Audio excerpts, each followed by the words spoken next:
أهلا وسهلا فيكم في قناة مطبخ ميس. الوصفة اليوم للي بيحبوا الحلا الصحي، براوني صحي زاكي جدا. أنا متأكدة إنه راح تحبوه. راح أستعرض معكم المكونات: نص كوب عسل، ربع كوب زيت جوز هند، ربع كوب زبادي أو لبن يوناني، ثلث كوب كاكاو، ربع كوب شوكولاتة داكنة مقطعة، نص كوب شوفان مطحون بودرة، ذرة ملح، ملعقة صغيرة فانيليا، ربع ملعقة صغيرة بيكربونات الصوديوم. أول شي رح أضيف البيض وأخفقهم كتير منيح.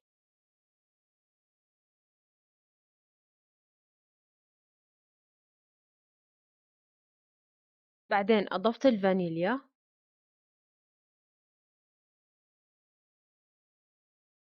أضفت اللبن، بعدين الزيت،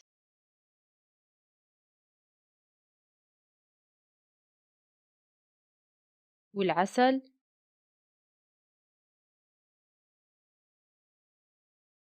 بعدين نخلت الشوفان، وأضفت الملح والكاكاو وبيكربونات الصوديوم.